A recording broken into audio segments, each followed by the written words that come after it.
Coming up on the UltraRunning Magazine podcast. Ultra couples, flirting with a stranger's feet, and UltraRunners of the Year. Oh yeah, stay tuned.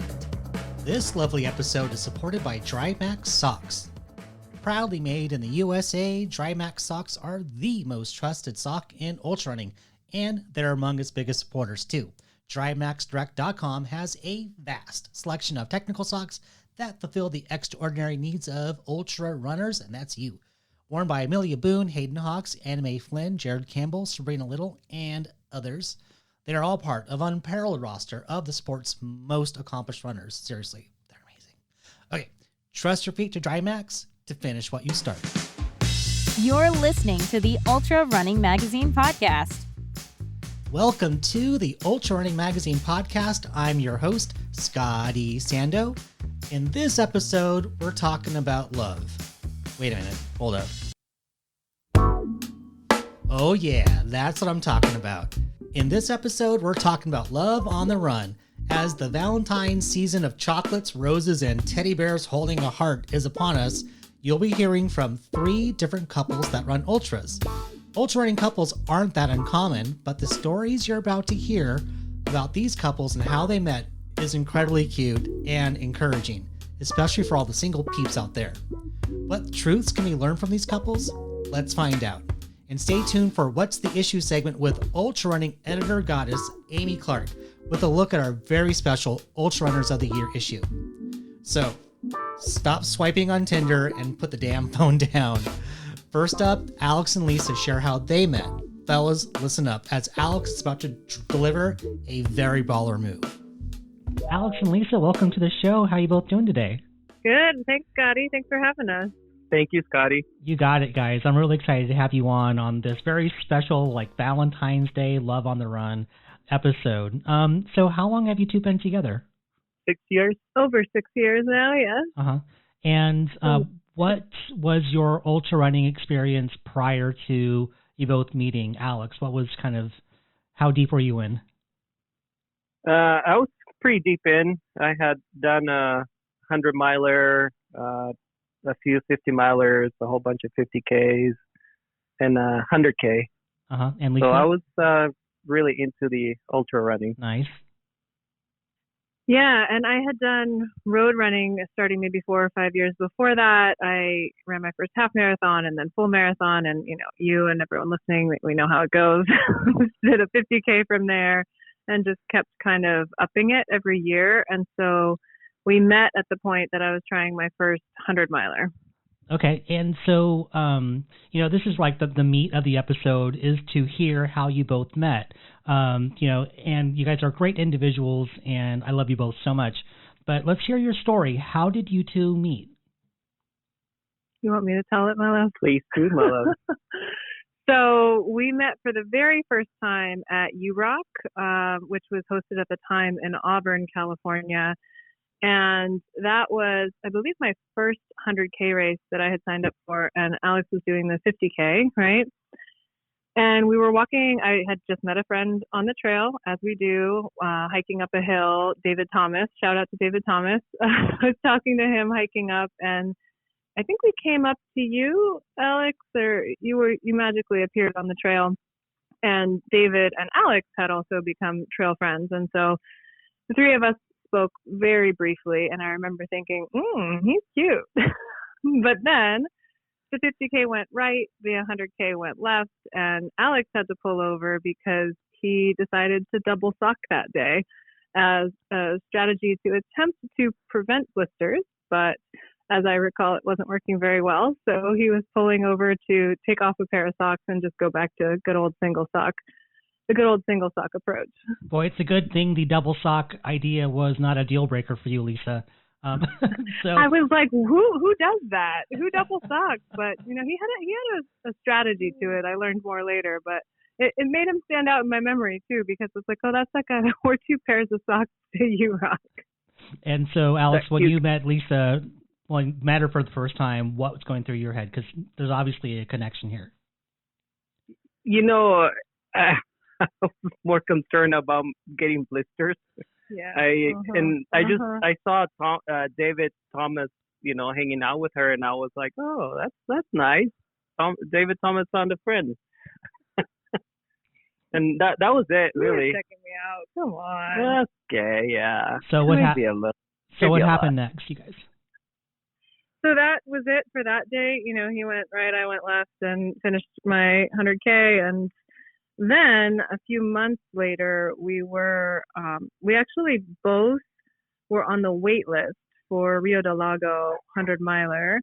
And we both, got accepted off the wait list the week of the race. And we kind of figured this out later that we had both joined really last minute. So we met actually at mile 37 of Rio de Lago at the bag drop, where Alex was, I think you were already, no, I was sitting down at my drop bag, and then he came up and got his drop bag and proceeded to start like taking off his shoes, washing his feet with baby wipes, pouring cold water over them. And I was like, wow, that's a great idea. So, I saw him when he approached and said, hey, I remember you from UROY. And we were kind of talking as he was washing his feet. I was like, wow, that's a great idea. And he said, do you want me to wash yours? And I had that little moment in your head where you're like, oh, no, it's fine. Like, we don't do those things. And then I had the next moment, which was like, I'm running 100 miles. Of course, I want you to wash my feet before I go another 40 plus. So I said, yeah. And he proceeded to take out the baby wipes and start cleaning off my feet with so much dirt on them and at least one missing toenail. I didn't know she was missing toenails. He didn't notice because he says he was distracted by my calves. Apparently they made him nervous. Alex, that's such a baller move. And for all the single guys out there, I hope you're taking notes. Oh, yeah. So the rest is kind of history after that point. You guys started running the rest of the race together. What happened after that? We actually didn't keep running together. His story is I took off. I thought I went to the bathroom and then didn't see you, but I don't know. We didn't see each other for the rest of the race, but we had exchanged enough information in that he found me on social media after, and we connected pretty quickly. I was actually about to leave the country for over a month. I was going to Australia and Bali and doing a bunch of things there. So he wanted to go for coffee, and I said, oh, I'm leaving, so maybe later. And from there, he actually came out with our running group the night before I left, because I had a few days left, and went for a run. And everybody in the running group was like, who's this Alex guy that came with Lisa? And he actually got lots of nods of approval from people I admire. So we ended up keeping in touch once I landed in Bali and went through Australia. We were just on Messenger back and forth. We had long phone calls. We were clearly interested in each other at that point. So we asked a lot of the deal breaker questions back and forth. And I think that time period was really formative and actually really helpful, because we ended up feeling really connected, even though we were very physically far apart. Yeah. What was your ultra running like together after you became a couple? We actually started running a whole bunch of ultras. We did I think we did a few 50Ks, and we did Tahoe Rim, and that was a very challenging run. Broken Arrow, Tahoe Rim. We did UROY, actually the same summer, because they kind of feed into each other, all these races in the Tahoe area. We did the first Broken Arrow Sky Race, the first year they had it, and we did the 52K as training for Tahoe Rim 50 miler, which was brutal. I lost my 2 big toenails on that race. Ouch. And then we went to Castle Peak after that, and we were both running the first 20 miles of it. We were running together, and we were super talkative. And then we got to the top of this one hill, and I remember just being like, yeah, I don't really want to mess up your vibe, but I'm just not really feeling it today. And then Alex was like, me either. So we ran down the other side of that hill, ended up, completing out about a full marathon. And then we just turned in our bibs and went to the beach and got a sandwich and probably a beer or something, and just hung out at the beach the rest of the day. So we definitely have had races that were 100% in, and races that are painful, and races that are joyful, and races that were just like, not today. That's really great, 'cause that's my next question. It's what's the good, bad, and ugly of being an ultra couple? That's a great question. You get to know each other well, and you, I don't know, you get to see how you handle pressure together, and how you support each other when you're suffering, and you get to do a lot of problem solving, and you also get to like back off if you need to, give each other space, or it was nice running together. I remember Lisa talked about someone when we did Tahoe Rim commented on us holding hands. You remember? I think that was the beginning actually of Castle Peak. We were holding hands starting the race, and someone said like, that's not gonna last. And it's actually kind of funny. I haven't thought about this before, but we did like do the race together, and we had a similar experience. I think if you had said at that race, I'm feeling really good, I would have just gone and supported you and brought a sandwich or something, or maybe I would have rallied. I don't know, but it is funny now to look back if that person said that at the beginning, and then we ended up sort of just having a great day. Right. Yeah. We get a little hated on sometimes. We're very PDA. We're very snuggly in public. Yeah, and I know you guys personally, and like at the beginning of this interview, you're calling each other my love, and that's not playing up for this interview. That's how you actually talk to one another, which I find very endearing. And I don't even notice it, and people actually have commented on it a few times recently. Oh, my love, that's so sweet. But yeah, barely even it doesn't register anymore. We say it all the time. Lisa, what kind of advice do you have for couples considering jumping into the ultra running experience? I mean, I think it's a great experience, and as Alex said, it's a great way to get to know each other, to support each other through hard things. But there are also optional hard things, which I think is really important, because you can learn so much, and you're also there is a point where you can also decide. And Alex and I have had a lot of conversations about this, and I think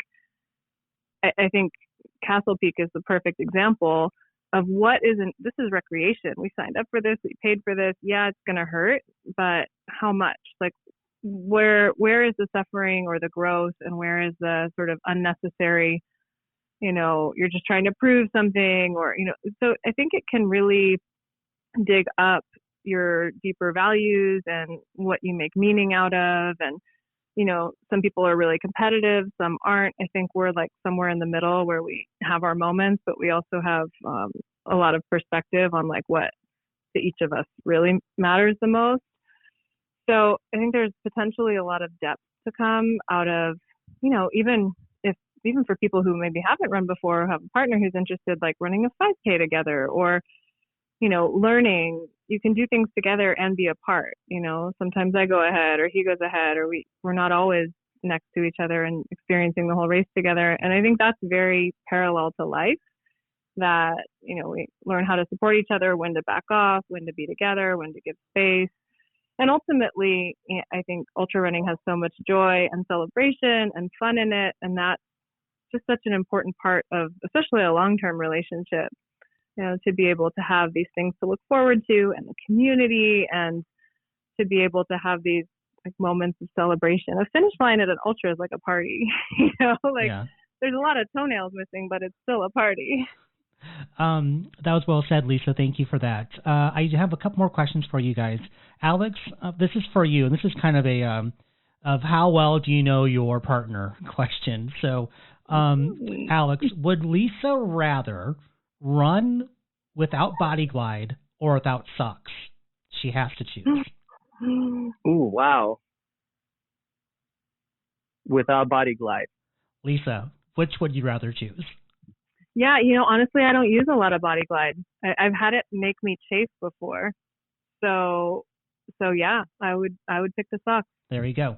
And my last question for you guys is, what's on anything coming up on your ultra bucket list? I think we have a lot of want tos, but we're just going through some transitions and things right now, taking care of our bodies a lot of therapeutic ways. So I don't have, anything I'm signed up for. I don't know. What do you think, my love? What's on our bucket list? I mean, at some point, I would love to do Western states. Oh, that would be nice. But that is probably like a long-term goal. Mm-hmm. Definitely. Yeah. Right now, I'm just strengthening my body and just taking care of myself and trying to do cycling and swimming and again just rehabbing. Mm-hmm. So canyons looks really good, but again, I'm not ready for that. Yeah, I have a thirst to get back out there. I mean, the pandemic kind of threw a wrench, and we're still really active. We live right next to Lake Chabot, so we're on the trails every day. But in terms of races, Broken Arrow, I want to do the VK this year. I just actually got in off the wait list, so yay! Oh, congratulations. Well, you guys, but we'll see. I mean, I have to see like if I'm gonna sign up for something else in the summer. Maybe I'll do the 26K. We'll see. Well, you guys, thank you so much for being part of this program today. I love you both very much, and I know we need to get some snowshoeing in on the books, but there's no snow right now, so hopefully we'll get another dump up there and hit it. Yeah. Thank you so much, Scotty. We love you too. Thank you, Scotty. We love you too. We'll see you soon. Thanks so much, Alex and Lisa, for joining the show. The love for each other is always infectious. I love you guys. All right, up next, you might be familiar with Vaughn Fawn from our Hallucinations episode. Vaughn and her significant other, Mikey, joined the program to share their experience about how a multi-day running event changed their lives for the better. Mikey and Vaughn, welcome back to the show. How you guys been? I've had better days. Yeah, I've heard some tooth work. Yeah, I heard you went to the dentist today, like an emergency kind of dentist visit. Yeah. Oh, I'm so sorry. But things are numb, so I think I'll get through this interview right now. Okay, good. Mikey, you're kind of like, off the hook with cooking tonight, I guess. Just soup and liquids, right? It's pretty much like ice cream and miso for her tonight. But that's not a bad combination. Well, I hope you're feeling better soon. I'm good. So we're here to talk about our episode, Love on the Run, and you guys have a very cute story about how you met. But first, I kind of want to hear about where you're at in ultra running, kind of what's your background, and how long you've been running, etc. So Vaughn, why don't you go ahead and go first? Okay. I've been running over 20 years, started with road marathons, got into trails, and then ultras, and just wanted to keep pushing the envelope, doing longer miles. And so I've done over 60 something marathons and ultras now, and I'm shooting for 1,000. And I still enjoy trails, but I think I'm going to focus on doing like our own trips on trails, and maybe focusing on multi-day races now, since I appear to have a little bit of talent in it. So great. You're so inspiring, Vaughn. Thank you. Yeah. Mikey, how about you? I have not been running ultras nearly as long as Vaughn has, so I've been 8 years of ultras. Nobody has. 20 years of ultras is really hard to compete. Yeah, it is. And she's still running them. And I have also been shifting more towards the multi-day, the flatter stuff. I think we basically got our butts kicked on a few epic mountain races last year, and we're like, what are we doing? Like these are getting really hard. It's time to reevaluate what we're doing here, right? Yeah, and now that I'm in my mid-40s and Vaughn has cracked 50, we are moving more towards the multi-day, and we're starting to really enjoy the strategy and learning more about being out there for 3 and 6 and 10 days at a time. Wow, I think we'll probably hear more about that in a little bit. But I'd like folks to hear your story about how you two met, because it's a unique, cute story. Well, I don't remember when we first met, so I'll let Mikey tell us. Okay. Well, we were at a race. Okay, the first time we met, we were at Bigfoot. I was working the last aid station of the Bigfoot 200 up in the Northwest. It was the first year they had it, and Vaughn came through the aid station, and I said, hey, you're doing great. You're in like 10th place overall. And she just kind of like pushed me out of the way and had to go deal with her stuff, and that was it. But I realized who she was. I knew she had already had her own 200-mile race, and she had been doing some of the hardest races around. I just had a lot of respect for her, but we didn't really, that was it. That was her interaction. Uh-huh. I remember that thing. And then we actually met and talked at another race, which was across the years in Arizona 2 years ago. We were running different durations. I was out there for the 3-day and Vaughn was out there for the 10-day. And we met early on in my race, and I decided to extend my race to be with her. So I actually moved from the 3-day to the 6-day just to spend more time with her. And there were lots of complications with that, but basically we met and we basically spent as many laps as we could together without getting me disqualified for having a pacer. He wasn't pacing me, but we were kind of gently told, you can't run with her as much because she's going to podium, and so you got to be careful. Yeah. But I gave him a lot of signals that I liked him, and so that's why he extended his 3-day to 6-day, which is usually not done. No, it's not. This was midlife for both of us. So I left a long-term relationship, an 18-year relationship, to be with Vaughn, and she had just been divorced. So it was like a rocky start trying to see if things would work, because we just met during this long-duration race and really hadn't had a dating period. Yeah, well, and basically, we had our first 3 dates in 3 days, You really did. And what was that decision point like for you, Mikey, when you decided, I'm going to go from 3 to 6 days over this really cute girl? Yeah, well, I actually had, this particular race across the years takes place between Christmas and New Year's. So it's a time where a lot of people have flexibility with their schedule. Like, there's not much else going on. You're not going back to work or anything. So that part was easy. It was a lot more mileage on the feet than I was planning for. It was a little odd to go to the race directors and say, like, I'd like to upgrade my race to double what I signed up for. Nobody ever does that. Yeah, and they're like, you didn't get enough running in 3 days? Yeah, but actually, oddly enough, we were at ATY this year, and someone jumped from the 6-day to the 10-day. So props to them for making the jump, too. So there's something about ATY. It's like you're out there, you make all these new friends, and you're like, I don't want to leave. And so I like that they give people the option of doing more if they want to. I mean, I'm sure, slap down another 300. Oh yeah, you could stay. But I think that's really, it's really a nice option, especially it's not for someone who's going to podium, because you can't just, up your days and say, hey, I'm going to go for the win or something like that.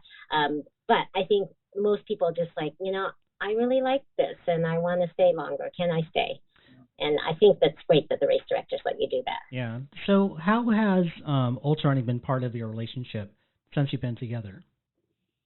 Well, we just kind of did everything together because of COVID.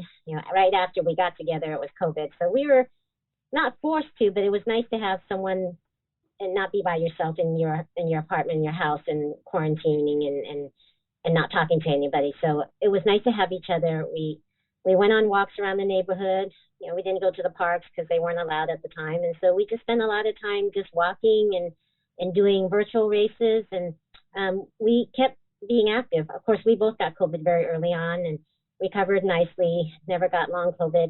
We did virtual backyard 2 weeks after we got COVID. So it was kind of it all happened really fast. But when I look back on it, it's like, wow, these were really special times.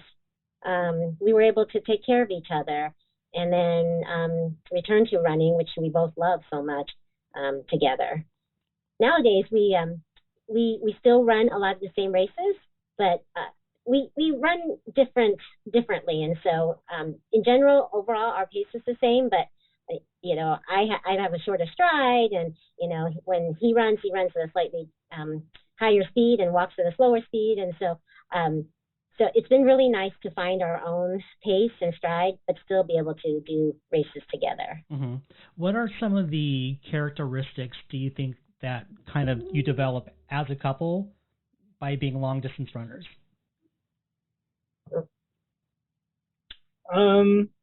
Well, we learn to do things together. Like, we have to plan for these multi-days. There's so much gear and food and cooking and preparation that we become very organized together as a couple. I think more so than other couples do when they have different hobbies.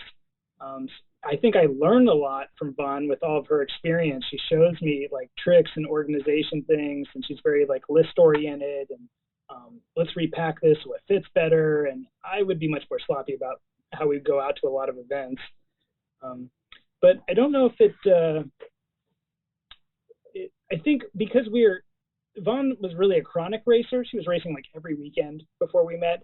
And I wasn't coming from that. I would race like once a month and just do my own runs. So it's changed the way we're together, whereas I've become a chronic racer. So we're used to just every weekend there's an event.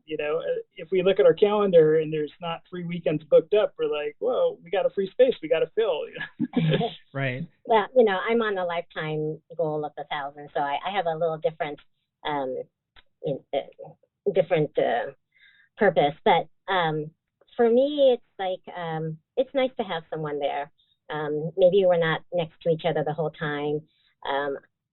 We understand the suffering, like, when we try to rest during our sleep during ATY, we're both like can't lay still because it's painful, and I know what he's going through, and so I think it just creates a little bit more tenderness to know that we're sharing this experience together.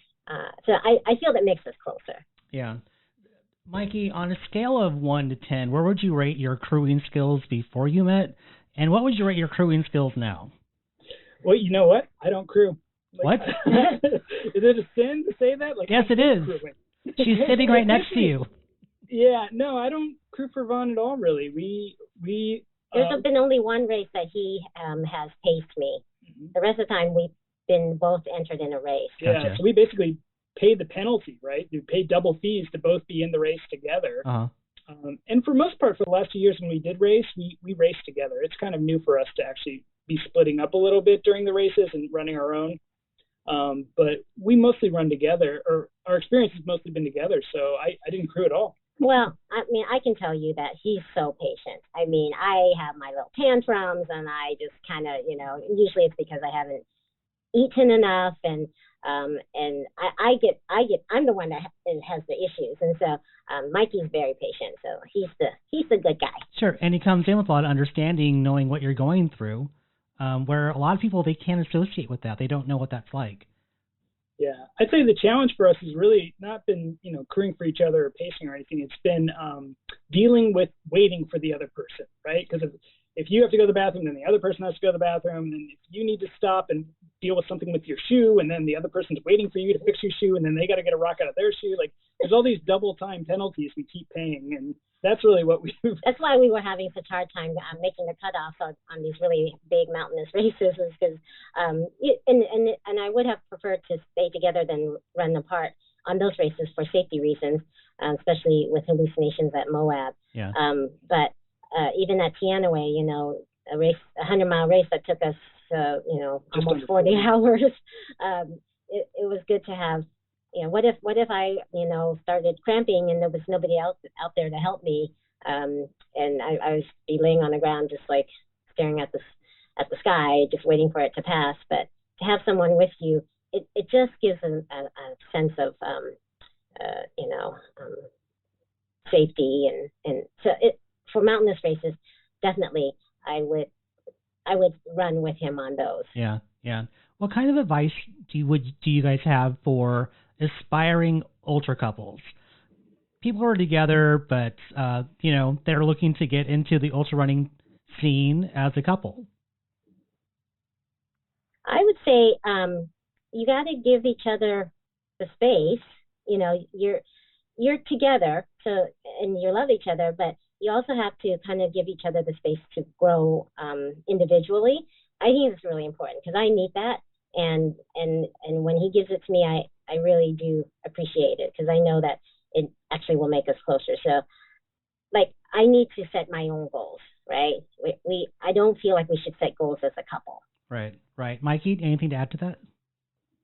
Yeah, well, I think I was thinking about more from when we got together, I didn't realize how many ultra couples had gotten together, like later in life in their 40s and 50s, where they, left their previous relationship or something changed in their life, and they found a new partner who was another ultra runner, and how different that makes their lives now, where they both are like, hey, I'm going out for a run, and your partner's like, how far? How long? Like, maybe I should go, right? As opposed to like a partner that says, you're going to be gone for 8 hours again. You know? Right. Yeah. Or how much did you spend on races last year? Right. Yeah. Oh boy. Yeah. That's gotta be, that's a hurdle for some. Like, I don't understand why running costs so much. And it's like, did you just buy 8 pairs of your favorite shoe? You know, like it becomes a very supportive model with the couples. And I find it kind of fascinating, the other ultra couples out there. Like when we were at Across the Years this year, it's such a social race, we can talk to some other couples. We got to talk to another couple we've been wanting to speak with, but we only knew them from other races and they were faster. So we never got to talk to them. And it's just fascinating hearing everyone's stories of how they managed their lives and still are maintaining these, huge weeks of mileage and all these events they go to. Yeah.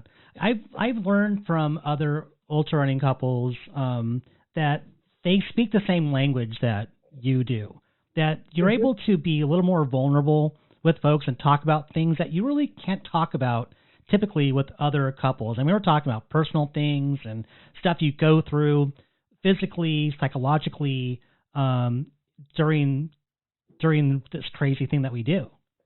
Mm-hmm.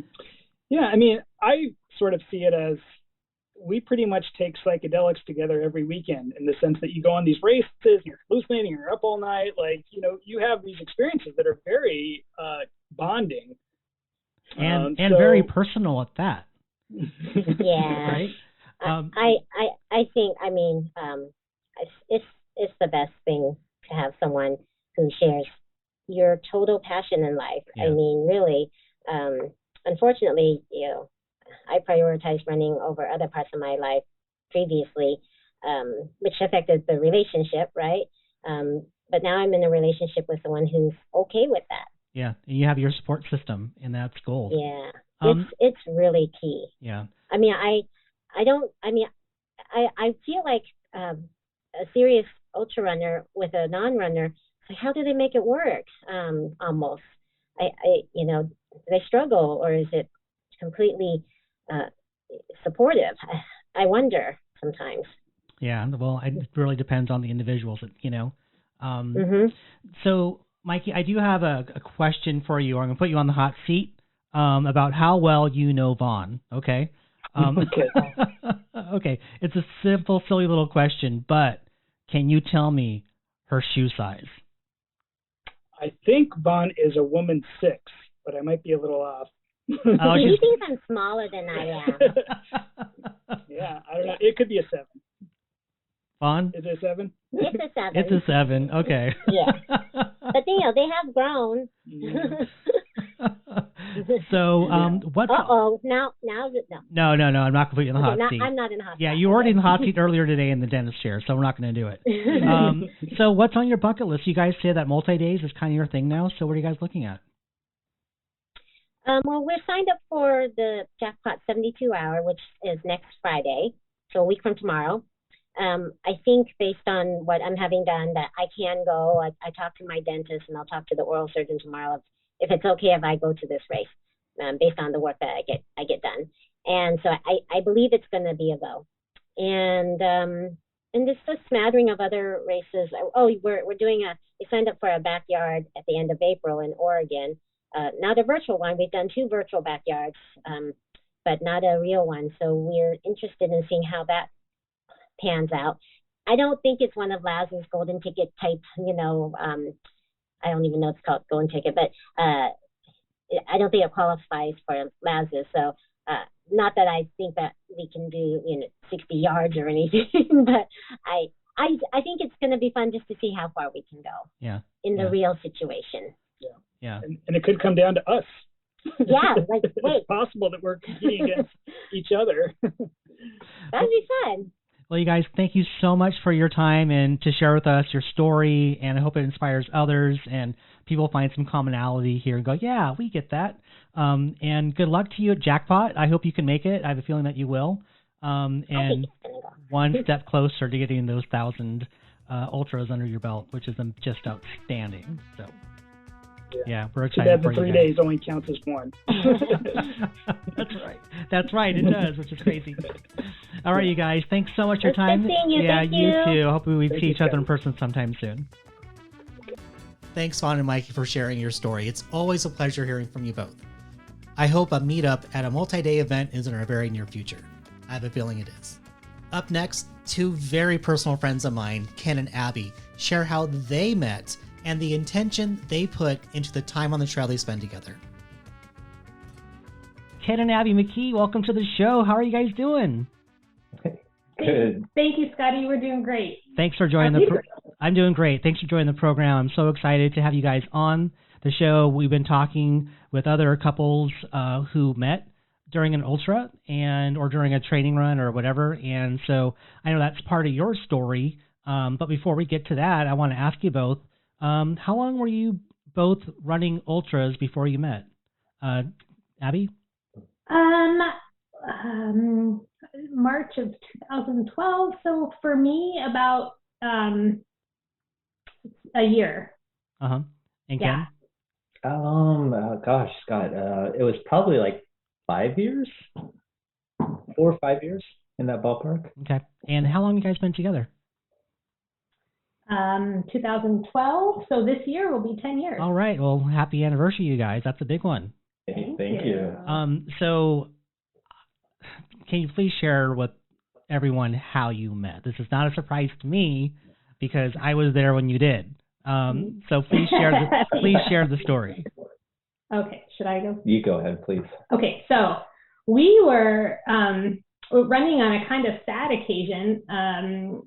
It was a memorial run for a race couple named Jim and Linda Mathis. So some of your listeners might know them from a long time ago. They were sadly killed in a New Year's Eve road accident in Lake Tahoe. So someone organized a memorial run for them, and I was there with my girlfriend. Hi, Catherine. And just another Saturday from ADO up to Cool and back. And I'm going to say this specifically because I'm proud of it and haven't done it since, but I was running up K2 or Training Hill. And for those who don't know, what's K2 Training Hill? It's about a 1 mile, pretty dadgum steep hill on the way to Cool. Yeah. I don't run it anymore. I always walk it.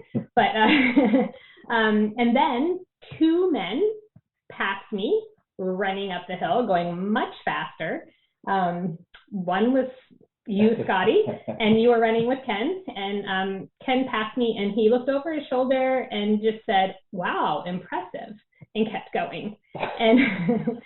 And I was immediately taken by that gorgeous smile and those wonderful eyes. And then we started talking at the next place where it leveled off, the three of us, me, you, Scotty, and Ken.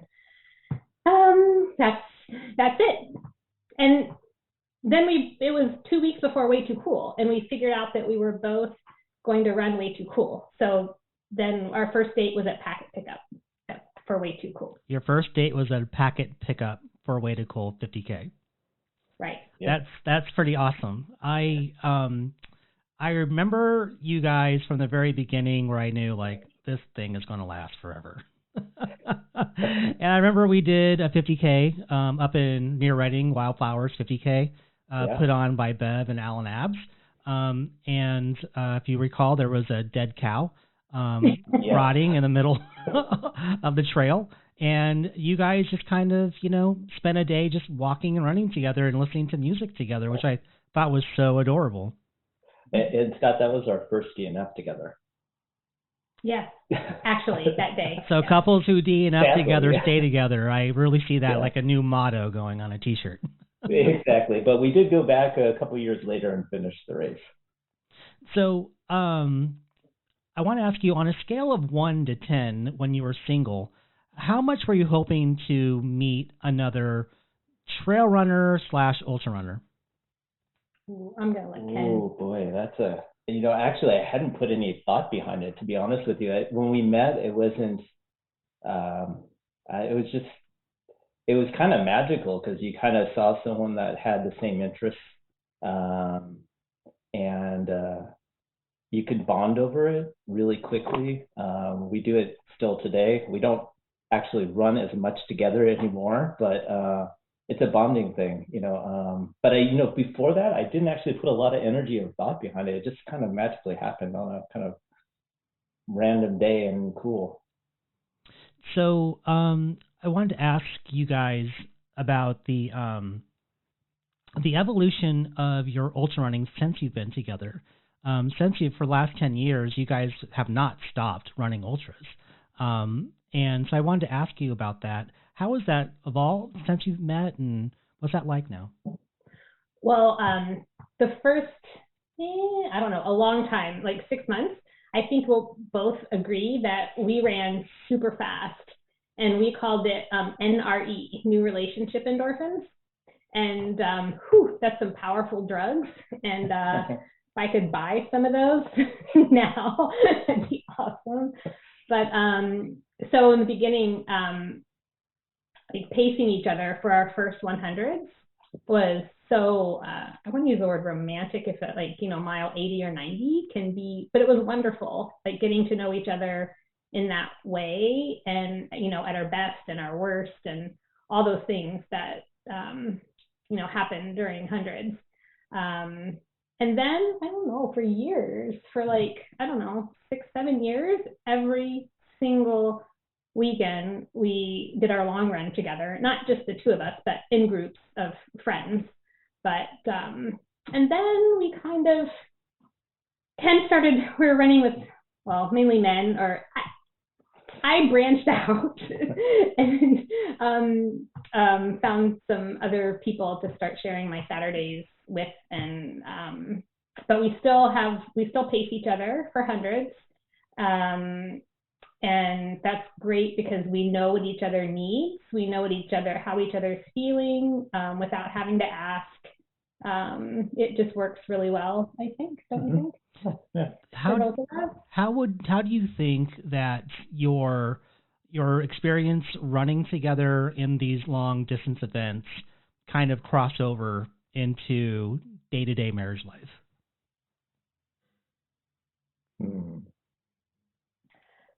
Oh, we did not prep for this question, but or any of them. But for me, I think we kind of almost keep them a little bit separate at times, and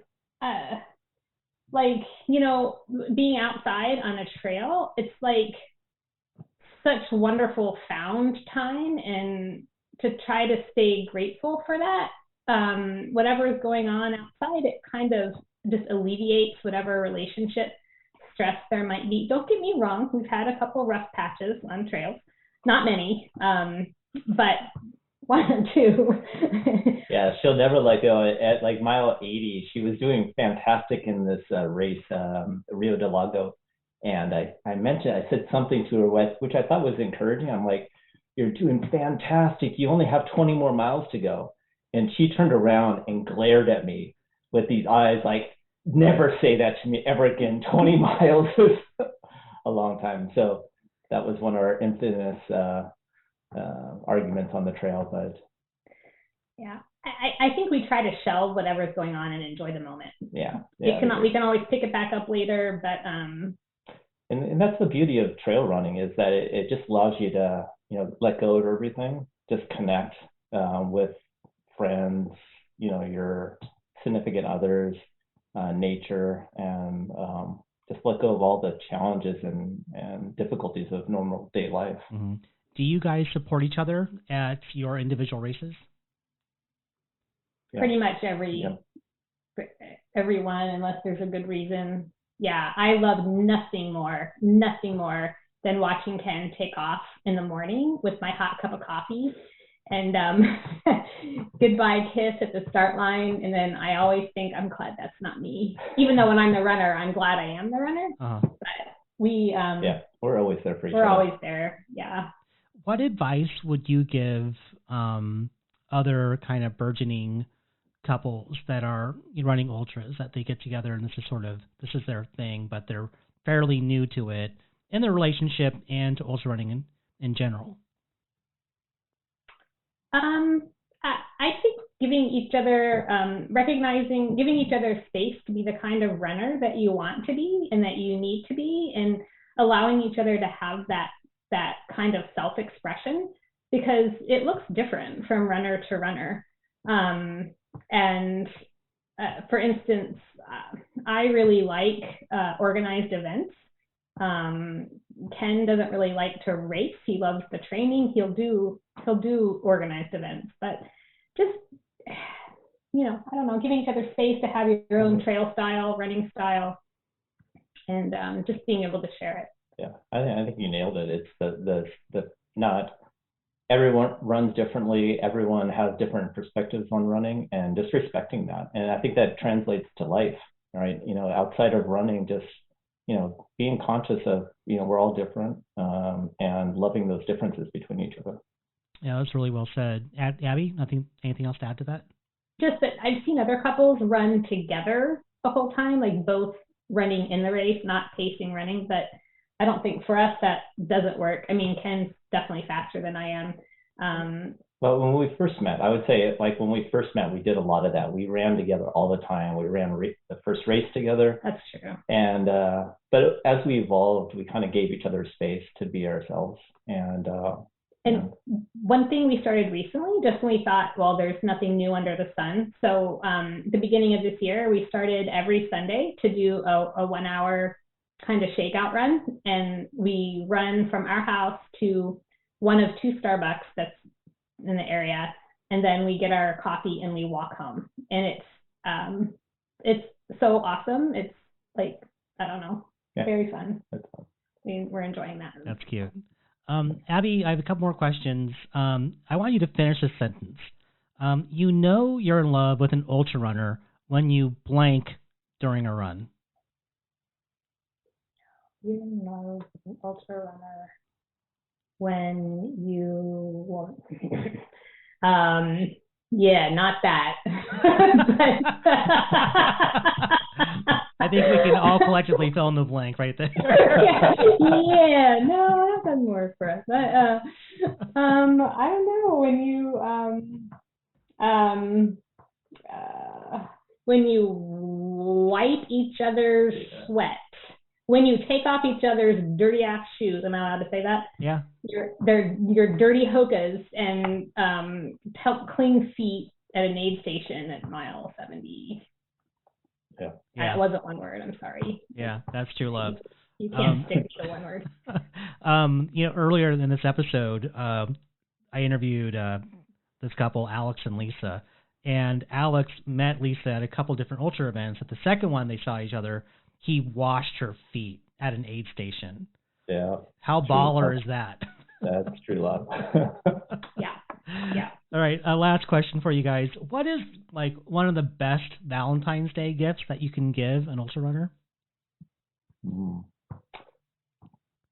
Money on Ultra sign up.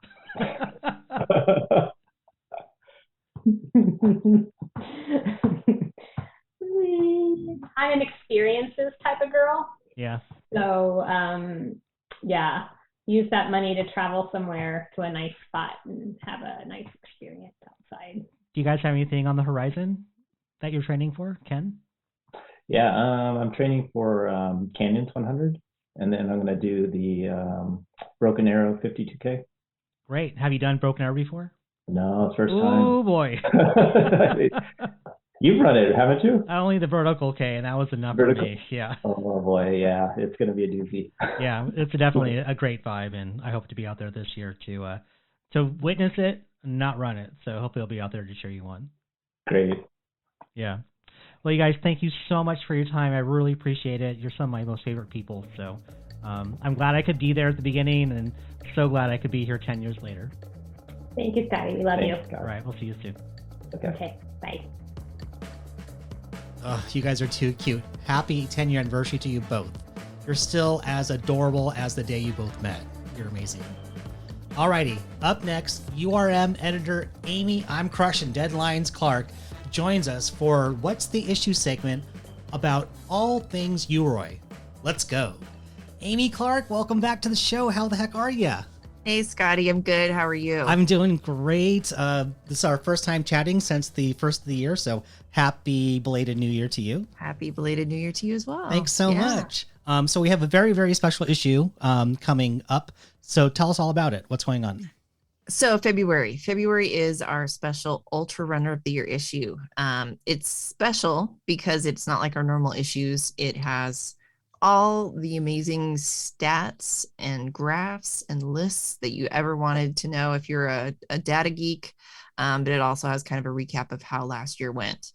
As we all know, it was a little different because of COVID and races that were canceled, and but not as bad as 2020. So we did have a significant amount of races that were completed, and it's amazing to see. And it felt good for me to put this together because I love to see all the lists of finishers and people that got out there and actually did it last year. So you're going to find top 50K runners, like top 50-mile runners, top 100-mile runners, top 100K runners. And it's people who don't normally, get that recognition because they're not the top 2 or the top 3. But it's just this great comprehensive issue with what happened last year. So, I'm super excited about this issue, but super bummed because I yet again did not make the list of top performances for UltraRunning. I know, it's so sad. Tough. So we'll get you in there, Scotty. So what makes this so special every year? And is there anything new about this version of UROY compared to other years? I think that, we have, it's a typical UROY issue, but we've got interviews with the top Ultrarunners of the year, which are Jim Walmsley and Courtney DeWalter. Jeffrey Stern actually authored those and conducted those and did a great job. I don't think there's anything special other than the fact that the list you'll notice of finishers that we keep track of every year. Ultra finishes actually in 2020, there's a significant dip in that as opposed to 2021 and 2019. So you'll see that that big gap from 2020 just because, COVID. So yeah, I really enjoyed following the magazine on social media as you were, releasing who the top 10 runners were. And I wanted to ask you, what's that process like to see who lands in the top 10? So the Ultrarunners of the Year is an annual voting. I don't know if you want to call it a contest, but it's not really a contest. It's we award top 10 based on race finishes, and there's a significant number of judges that do this. So it's a huge ballot with all the ultra finishes of the year, like the wins of all the races that are significant throughout the year.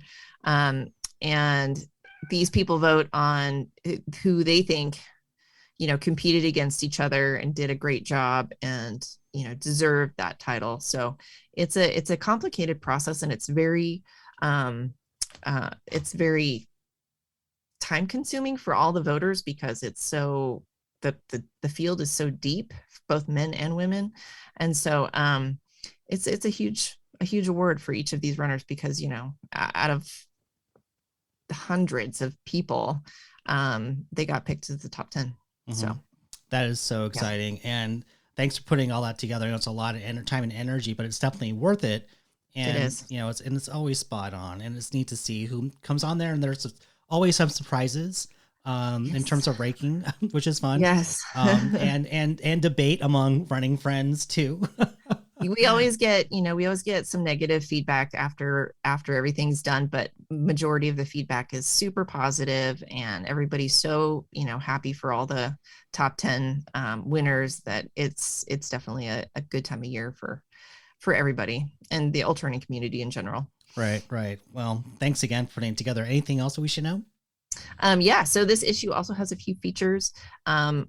One would be on Carl Meltzer's big achievement for 2021, which is basically, 22 decades of 100-mile wins. So that was also written by Jeffrey Stern. And then we have a nice feature on Tim Tweetmeyer and his son Austin do a really cool thing every year, which is kind of explained in the article, but it's getting people to the golden hour finish at Western States. And so Tim and his son kind of worked that last hour to get everybody to the finish as quickly and efficiently as possible, even though they've been running for 29 plus hours.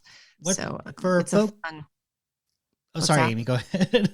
It's just a really nice article about how, there's more than just finishing top 10 or whatever at Western States. Those last stragglers at the very end really work hard to get to that finish line at Western States. So. Yeah, that might be good to have them both on for a podcast interview as we get closer to Western States. Definitely. But for people who aren't familiar, can you just give us a little bit about Tim Tweetmeyer and his significance? Yeah, definitely. Tim is a legend at Western States. He's finished, I believe, 25 times and won. I'm not going to get this right, but he's won a number of times as well, or finished top 10. So he's a legend at the race, and his son Austin finished in 2018.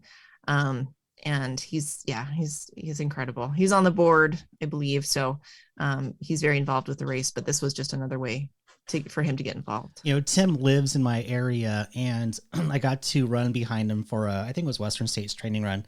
And so I'm behind him, and he's like pausing every now and again to like kick rocks and pine cones off the trail. Yeah. I thought, what a very thoughtful thing to do. So I picked up that habit and have done it ever since. That's except awesome. for I love that. Yeah, that's very cool. It's pretty cool. Yeah, he's a pretty incredible guy. If you get a chance to sit down and talk to him as well, he's fun. He's got lots of good stories. Yeah, he does. Anything else we should know about? No, just a lot of really great photos and recaps of the entire year. So we tried to get as many finishers and as many races as we could in this issue, and so you'll find a lot of fun pictures, and it feels like a good recap for 2021. So well, I can see that your keyboard is smoking from all your typing and editing, so thank you so much for everything you do, Amy, and everyone else at the magazine. We can't wait to see what happens the rest of the year. Yeah, thanks Scotty, for all you do, and appreciate it. And yeah, it's going to be an awesome year. I'm really looking forward to it. And this is our Love on the Run episode. So happy Valentine's Day to you. Happy Valentine's Day. Enjoy. Thank you. All right. Sending all the heart emojis your way. Right. All right. Thanks so much. And we'll see, chat with you soon. Sounds good. Thanks, Scotty. You got it. Thank you, Amy, for your time. I'm already excited for the March issue. Let's get it. Okay, my friends, it's time for me to blow out of here. I'm hitting the road in the morning, destination Sedona, Arizona, and hopefully rubbing elbows with Jamil Corey and a very stacked field at Black Canyon. Ooh-wee, it's going to be a barn burner. All right, thank you so much to all of our guests, and be sure to check out their happy faces and information on our website, ultrarunning.com. How easy is that? What's that? You're not subscribed to the magazine or the podcast? Come on now. Don't make me say it. I'm going to say it. Subscribe to the magazine and the podcast. Come on now. All right. Thank you so much for making this podcast hum. I am eternally grateful to you all. Thank you so much. You've been listening to the UltraRunning Magazine podcast. Live long.